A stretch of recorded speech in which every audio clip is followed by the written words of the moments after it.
जीवन बगिया ऐसी उलझी, फूल उगे कम, कांटे ज़्यादा, सिमटा जीवन, डूबी सांसें। आना है तो अब भी आजा।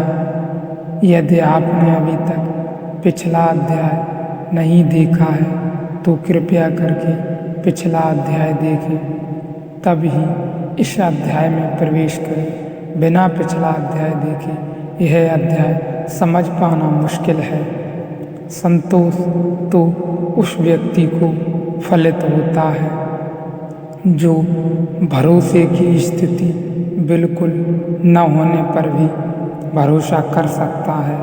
एक छोटा सा बच्चा अपने बाप का हाथ पकड़कर जा रहा है। उसके संतोष की कोई सीमा नहीं है। हालांकि पक्का नहीं है कि बाप उसको रास्ते पर नहीं गिरा देगा। कोई पक्का नहीं है कि बाप खुद नहीं गिर जाएगा। कोई पक्का नहीं है क्योंकि बाप हो सकता है खुद ही लड़के का हाथ जोर से इसलिए पकड़े हो कि सहारा रहे, लेकिन लड़का संतुष्ट है। मैंने सुना है नसरुद्दीन अपने लड़के को एक सीढ़ी पर चढ़ा दिया। छोटा लड़का है, 8-10 साल का होगा। सीढ़ी पर बढ़ा करके नीचे हाथ फैलाकर खड़ा हो गया और उसने उससे कहा, बेटा कूद जा। उसने कहा कि अगर गिर गया तो? नसरुद्दीन ने कहा, पागल, मैं तेरा बाप तुझे संभालने को खड़ा हूँ, गिरेगा क्यों? उसने कहा, बहुत डर लगता है। नसरुद्दीन ने कहा, जब मैं यहाँ खड़ा हूँ तो डर की ज़रूरत क्या है? बहुत लड़के ने झिझक खाई, लेकिन अब बाप नहीं माना तो लड़का कूद पड़ा। नसरुद्दीन छोड़कर जगह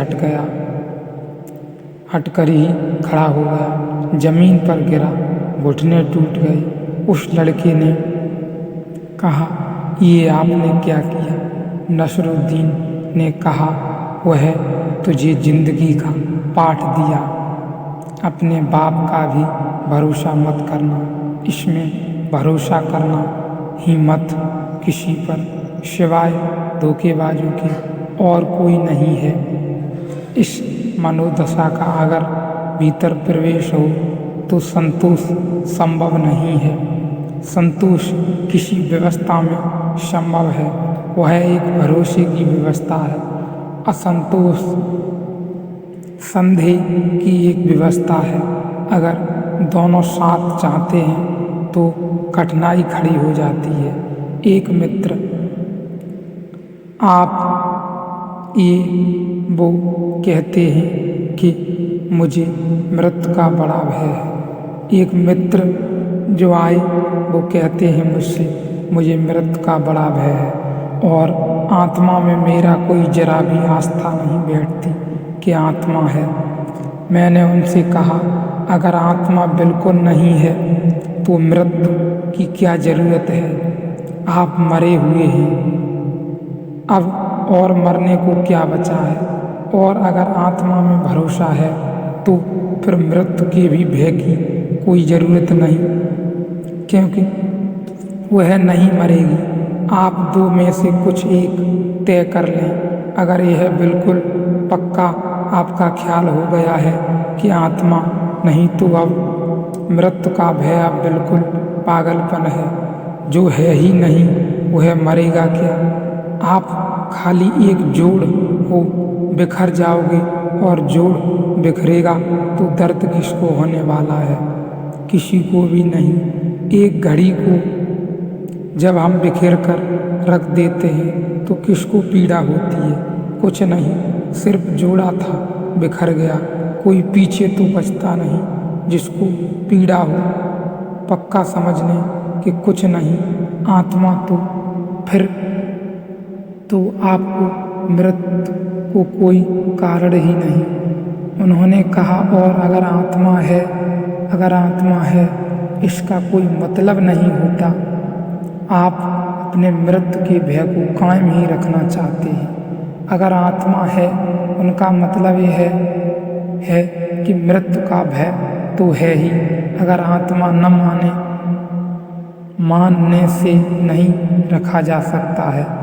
भय तो हमेशा तक के लिए राजी है कि आत्मा है, लेकिन भय का क्या करें। मैंने उनको कहा, अगर आत्मा है तब तो भय की कोई ज़रूरत ही नहीं, क्योंकि आत्मा हो अर्थ ही इतना होता है कि मृत्यु नहीं है। पर इनकी तकलीफ क्या है? इनकी तकलीफ यह है कि अगर कहीं गहरे में ये बचना भी चाहते हैं, कहीं गहरे में जीना भी चाहते हैं सदा, फिर भरोसा भी नहीं कर पाते, अपने को ही काटता किस सदा जी न सकता है। स्वयं के विरोध में ही स्वर है तो ऐसा व्यक्ति अपने को ही काटता चला जाता है। मन एक भ्रमणा हो जाती है, क्योंकि हम विरोधी विचारों को इकट्ठा कर लेते हैं। अगर मन की काया को शुद्ध करना है तो मन की काया को शुद्ध करने का एक ही उपाय है, वह है विचारों में एक तरह का सामंजस्य चाहिए, एक संगीतबद्धता चाहिए, एक स्वरता चाहिए, एक हार्मनी चाहिए, तो मन की काया शुद्ध होती है और आदमी भीतर प्रवेश करता है। चौथा शरीर है विज्ञानमय कोश, तीसरा शरीर निर्मित है विचारों से, चौथा शरीर निर्मित है चेतना से, होश से, बोध से। वह बोध शरीर है। जब हम विचार की जानने में समर्थ हो जाते हैं, जब हम विचार को भी ऐसे देख सकते हैं जैसे कोई आदमी आकाश में सरकती हुई बदलियों को देखे, जब हम विचार को भी ऐसे देख सकते हैं जैसे कोई आकाश में उड़ती हुई बगुलों को कतार को देखे, ऐसे ही अपने चैतन्य के आकाश में विचार को उड़ते देखे, दूर खड़ा हो सके तो चौथे शरीर का पता चलता है। लेकिन हम तो पहले शरीर से इस बुरी तरह बंधे हैं कि दूसरे तक का पता नहीं चलता। फिर हम तीसरे में इस बुरी तरह ग्रसित हैं। हम इस बुरी तरह मन में बड़े हैं कि हम मन के पार भी हो सकते हैं, इसका हमें भी नहीं पता चलता। बोधि धर्म चीन गया कोई 1400 वर्ष पहले। चीन के सम्राट बू ने उनसे कहा, मेरा मन बड़ा अशांत है, कुछ मार्ग तुम कहते हो। मन बड़ा अशांत है, क्या तुमने कभी कोई शांत मन को देखा? बू हैरान हुआ, शांत मन तो कभी मैंने नहीं जाना। तो बोधि धर्म ने कहा, तुम अशांत मन क्यों कहते हो? सच तो यह है कि अशांति का मन है, तुम दोहरे शब्द क्यों प्रयोग कर रहे हो? अशांति का नाम मन है और तुम मन को शांत करने चले हो, पागल हो जाओगे। कभी मन शांत न होगा तो बने कहाँ? ऐसी अशांति में मर जाना होगा। नहीं, लेकिन मन के पार हो सकती हो, और मन के पार जो है वह शांत है। मन को शांत नहीं कर पाओगे, लेकिन मन के पार हो जाओगे तो जो है वह शांत है, और अगर वह मिल जाए तो वह भी शांत हो जाएगा स्वतः ही।